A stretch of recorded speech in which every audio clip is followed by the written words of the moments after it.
Hello, this is Darren. And this is Paige. And this is Where's the Lemonade? Where we talk about what happens when life throws you lemons. Make some lemonade? Maybe. Some weeks it's lemon squares. Yeah, some weeks it's just lemons. Yeah. On today's episode, We're going to talk about anxiety in blended families. there's anxiety in blended families? Today we're going to talk about anxiety and how this is our 6th time recording this episode. Hopefully it works this time. This has been high anxiety.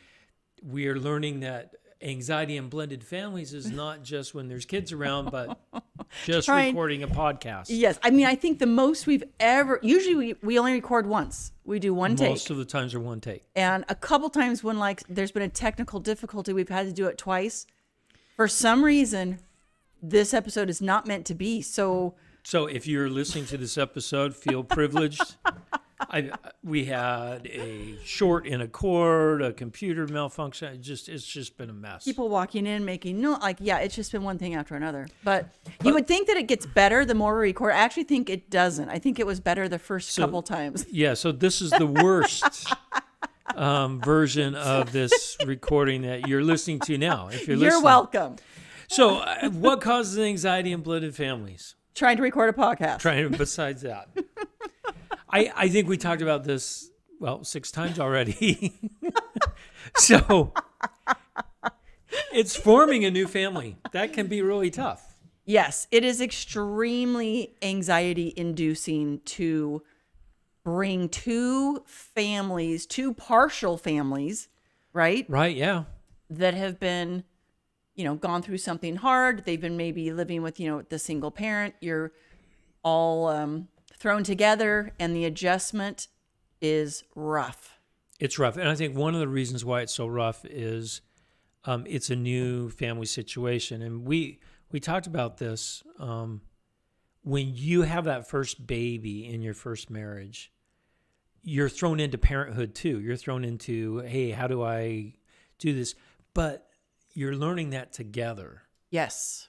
And you have an infant there that infants are pretty resilient and they don't talk back to you. And they don't talk back and say, I don't want you to talk to me right now. Yeah. That is very true. So you get some time. So with a blended family, it's a very steep learning curve. Yeah. It's like, boom, here you are, go. Yeah, which is tough. So I think it's really challenging. The two parenting styles are very, very challenging.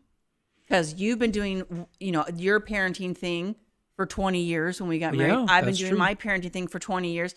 We've been on our own for a bit without our, because we were divorced, doing our own thing. So we're in charge. We're doing. All of a sudden. And now it's like, oh, now there's someone else here that I have to check with. And, I don't really like how you just talk to my kid that way, right?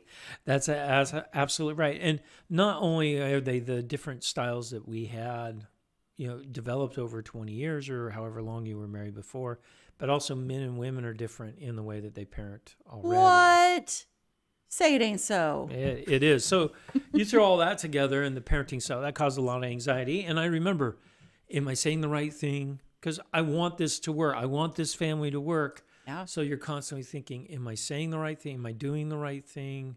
Is she going to be mad at me for saying this? Is he going to be mad at me? Do I need? You kind of walk on eggshells. You kind of do for the first couple of years. Yeah. And, you and I, our relationship is really great. Like you and I, we have so much fun together. We see eye to eye on most things.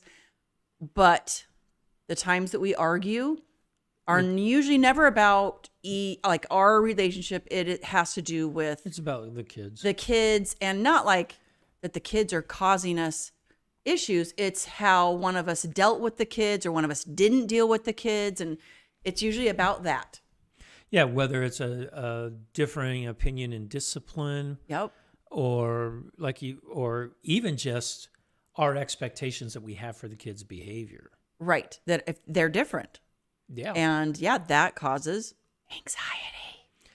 It does, because, and I found that most of the anxiety, when I have anxiety, it's because of things I don't know the outcome of. Things out of your control? Things out of my control, and I get anxious, like, am I saying the right thing? Am I doing the right thing? Or I have a pit in my stomach because I'm not sure how this is going to turn out. Yeah, definitely. Definitely. Well, you just have to look to me and go, oh, Paige does everything right and Paige knows all the answers. That's what I have so just let her do it, right? Yeah. Is that what you've learned? That's what I have learned. Absolutely. Okay. Now, another thing that causes anxiety is the co-parenting that you have to do with your former spouse, because you're not the sole parent here. No, and that is so challenging. You do not just get to make discretionary decisions anymore at all. No, you're not. And especially with joint custody and things like that. Yeah. Let's say that a child needs some teaching, some discipline, right? We use grounding for things, taking electronics away or their favorite book series or whatever it may be. And if you feel that needs to be 2 weeks, but you're on a 50-50, week on, week off, or 2-2-5-5, whatever it may be, all of a sudden, is that going to work at the other house or not? Yeah. The kids are like, woohoo, going over to mom's or going over to dad's. You can grab me all you want. I'm going to mom's in 2 days. Right. So, and just every time you have to get into agreement about something with your ex, that's challenging because you're divorced. Things are, tensions are high, especially in the beginning. And that causes a lot of anxiety when you're like, okay, I got to work with my ex to figure this out, the schedule or paying for braces. Right, finances or something. Whatever. And that can cause a lot of anxiety, especially in the beginning. Well, and another thing I just brought up was finances, right? Finances cause a lot of anxiety too. Yes. Right? There's child support to pay. There's child support to receive sometimes. Right. And all of a sudden you have a lot more responsibility. You're trying to keep more households up and going. So when we got married, because I had been a single mom, working full time, trying to make ends meet, and that was rough. So my anxiety lessened when I married you, but I think your anxiety went way up. Mine went way up. You're like, wow, I don't have 6 kids. I now have 10 kids. And it was sometime getting used to, how do you cook for 10 to 9 people? We had 9 people living here. We had 9 people living here. I had no idea. That was a disaster for me. I always our food bill tripled and I'm like, and you don't want to. You want to say the right things. It just, there's so much new stuff going on, and that's where all the anxiety comes from. And that's another thing. Finances is another thing. Like maybe one person's been living on a budget and the other person hasn't, or you know what I mean? Like maybe one person, they think that spending money on this is fine, and the other person's like, I don't think spending money on this. So a lot of figuring out in the beginning, for sure. Right. And sometimes, you have this imagination in your head that how everything's going to work out just perfect. Oh, yes.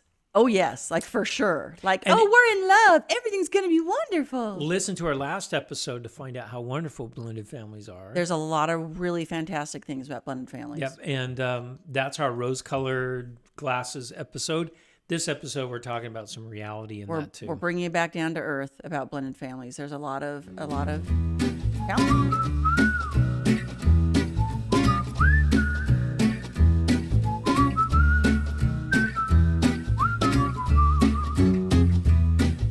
All right, so now let's talk about how do we lessen the anxiety? We know we just listed a bunch of the things that cause anxiety in a blended family, and a lot of those things are in a nuclear family. Yeah, there's a lot of them are nuclear families.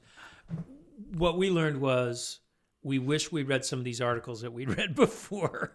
No, we didn't want to read them because we were in love. We didn't need to read anything. Everything was going to be fine. No, we did do some things that help lessen the anxiety. We did. We started counseling from day one. Like the day that we got engaged. We started marriage counseling, which to me was probably the best thing that could have happened because we learned how to communicate with each other.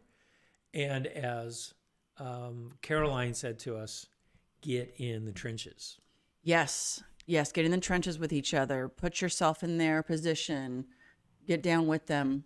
And be open without any fear of sharing that information. And Right. that was key. That helped us out a lot at the beginning. It did. We can't say enough how important that is for blended families, especially get into counseling. Find a counselor that you guys both like, and it's so helpful. Yeah, so helpful. It was so very that good. is one way to lessen anxiety. And that helped out quite a bit. Another thing that I liked in some of these articles was test something out. If you're blending these families together, new discipline, traditions, everything, try something out. See if it works. Yep. If it works, good. If it doesn't work, don't hold fast to, well, I always parented this way. It's going to work. It's not going to work. If it's not working, it's not going to work. Right. And it's okay to admit and to say, this isn't working, and try something new. Right. Right. And the key there is to help your kids feel like there's a safe place to be. Yes, for sure. So yeah, sometimes you want to keep some of the old traditions from your previous relationship, right? And that family, and then you want to create some new ones. Do both. Yep. Do both. Absolutely. Now, this next tip that we read in one of the articles, I think is hilarious. Sit down and establish ground rules before you blend the families. Uh-huh. Yeah, I don't think that doesn't work so much. Well, it's hard to do because you're like, well, why do we need ground rules? We're in love and we have fun on our dates. And I like your kids and you like my kids and we're just and love la da da da. all. Yep. Yeah, that's kind of how we were. Even though we were in counseling, you don't know. You can talk about these things, but you're like, that's probably not going to happen. Or like, you don't know what's going to happen until it's happening. And then you go, oh, but we did set some ground rules. Like what? Well, I mean, most of it was around scheduling. Right. Right. I mean, so it wasn't just, we'll just throw us together and everything's going to work. No, we did establish some things kind of up front, right? In the house. Logistically. Which kind of helped out quite a bit. Yeah. So we didn't have some ground rules about keeping the house tidy because.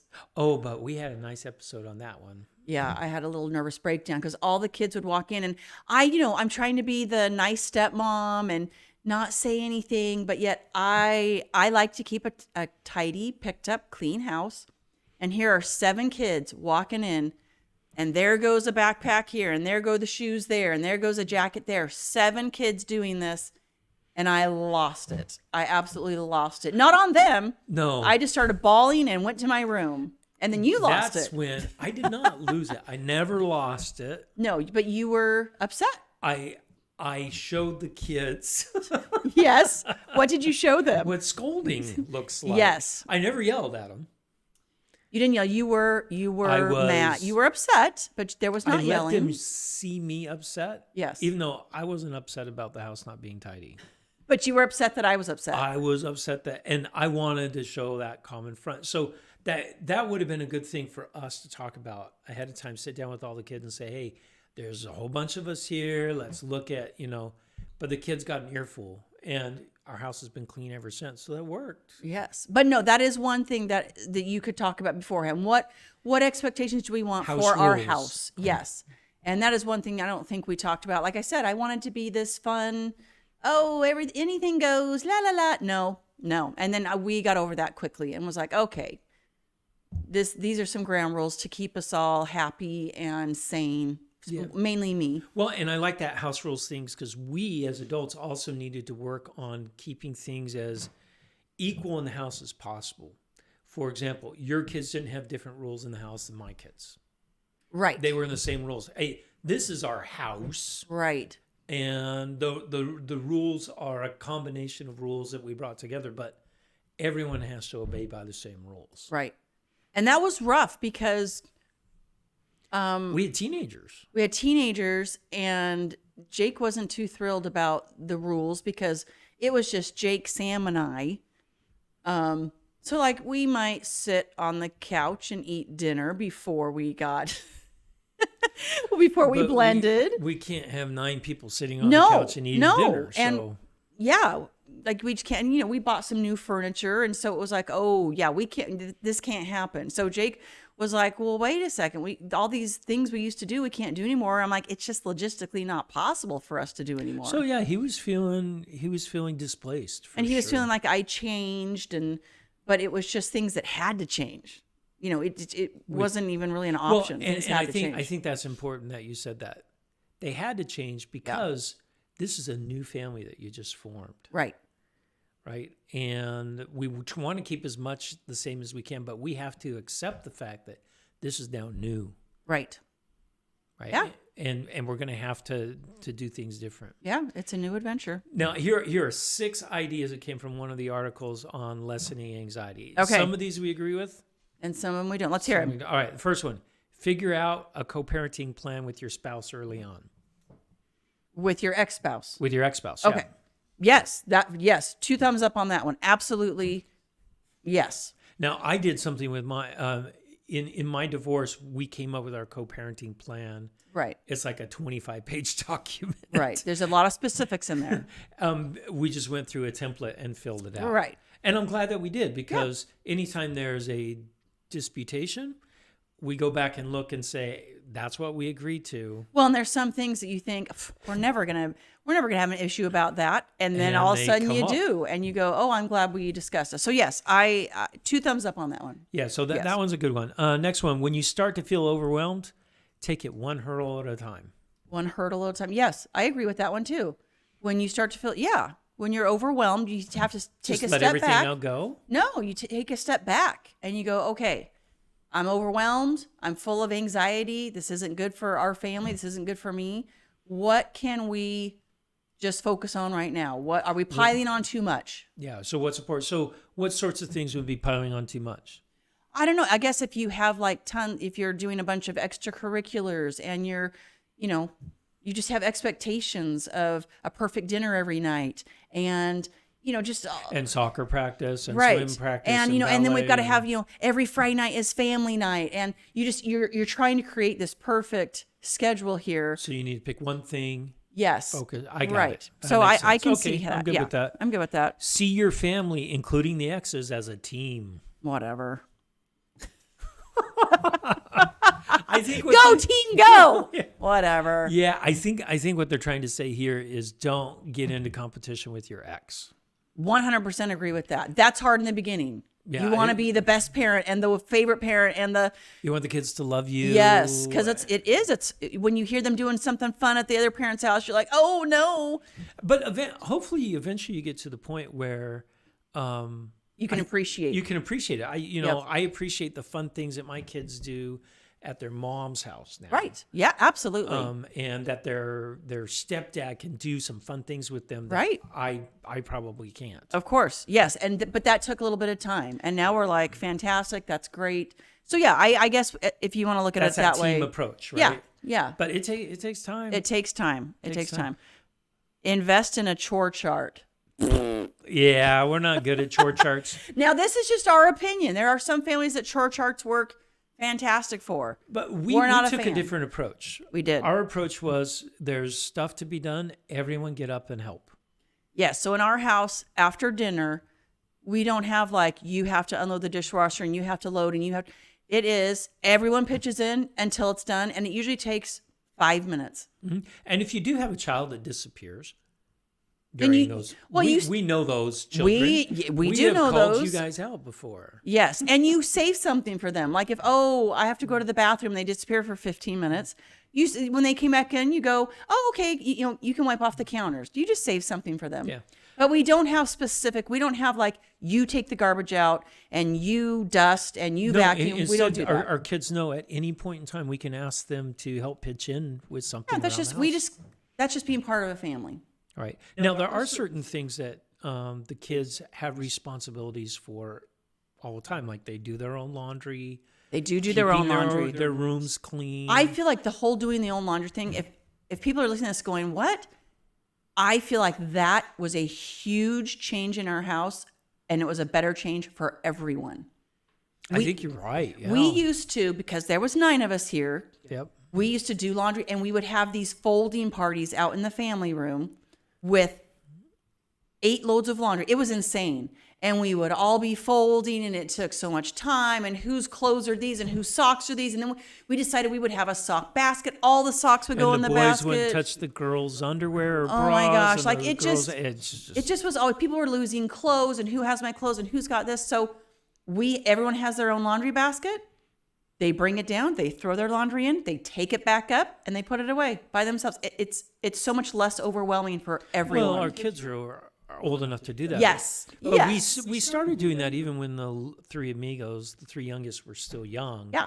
But we did their laundry separate too. Yeah, and we would go and maybe help them fold it and put it away in their room. But it just, in a bigger family, it just, I felt like it was a huge blessing. So our ideas of chores are different than your traditional chore. But whatever works for your family, fantastic. Right. Okay, next one. Celebrate the small victories. I agree with that. I totally do too. I agree with that completely. I can't think of what small victories are right now. But I mean, I guess just like a small victory would be like if you have a child that's been resistant to the blended family, and one day when you're going out and because you have to continue to invite, and they go, oh yeah, I want to go. That's a small victory. Go to ice cream. You're like, woo, inside you're like, oh, yes. Yeah, and you can say, hey, thanks for coming. Yep. Yeah, that's a good thing. I like to celebrate. The last one, I like this one. Don't aim for perfection. Oh my gosh, please, not in a blended family. Do not aim for perfection. You will be sorely I think even mistaken. In a nuclear family, yes. That will cause anxiety. For everyone. Yep. But don't give up on trying to be a better family. I mean... No, but there's a difference between perfection and just trying. And I don't know. Yeah, we're not really perfectionists. I mean, I would say the closest thing that I am to a perfectionist is keeping the house clean. But I don't feel like I'm a perfectionist. No. But I mean, yeah. So that's going to make everyone really anxious if you try for perfection. Don't do that. You got perfection. Except you, yes. My husband, right. yes. Thank you. You're perfect for me.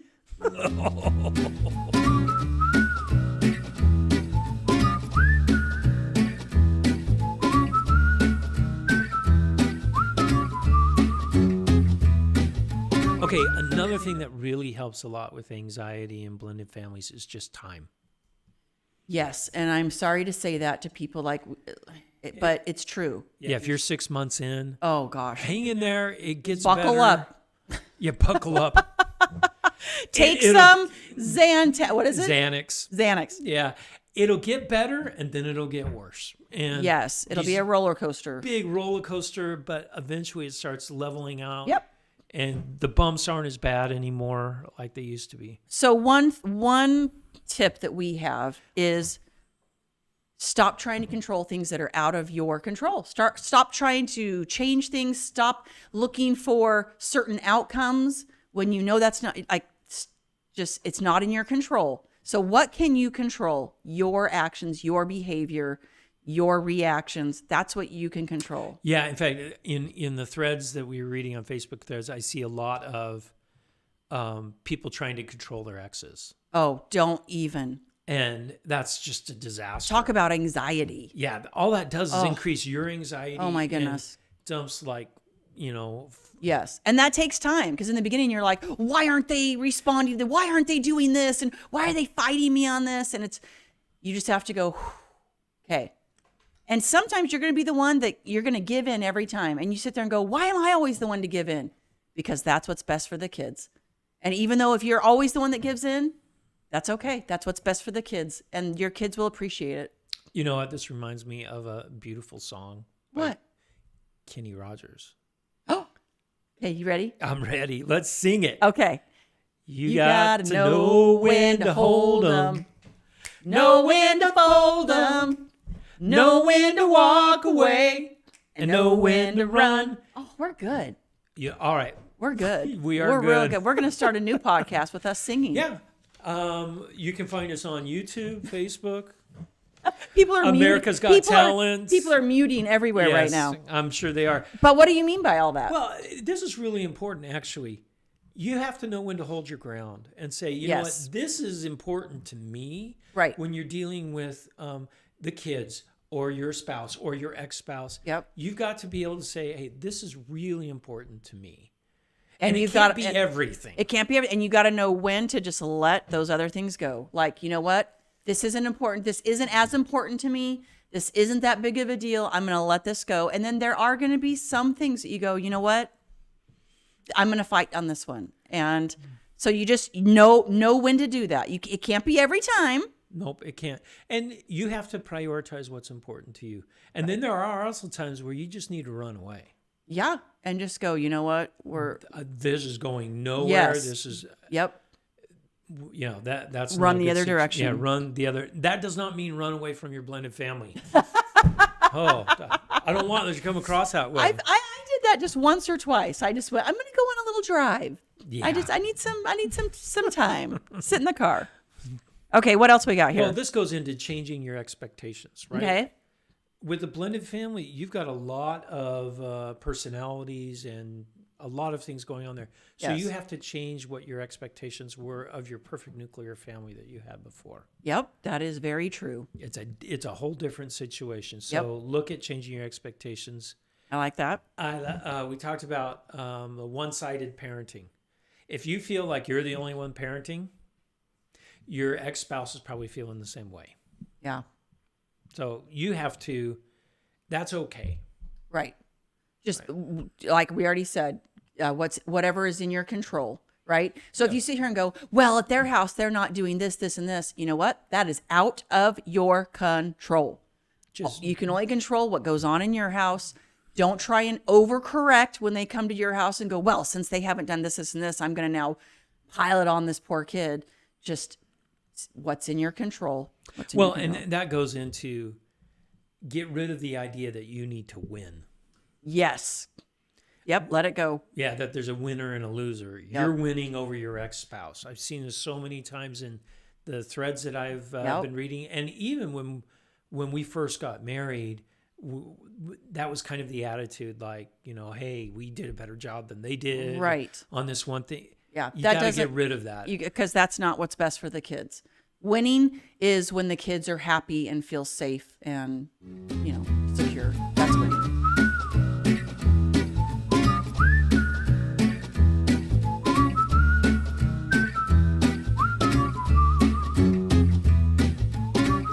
Our Lemonade Moment of the Week has to do with COVID and being home.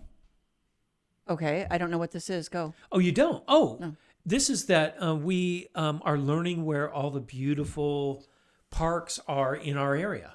Oh. See, before we would say, hey, we need to go on a trip. Let's go somewhere. Right. So we drive in the car for 6 hours, or hey, maybe we plan a trip to another state or a country. Right.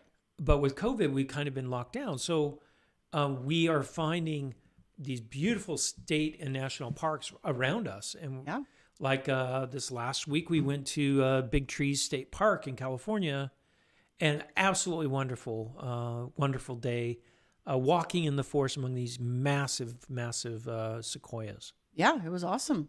It was awesome. So lemonade, the lemons are, we're stuck at home. The lemonade is go exploring around where you're at. Eat local, shop local, play local. There you go.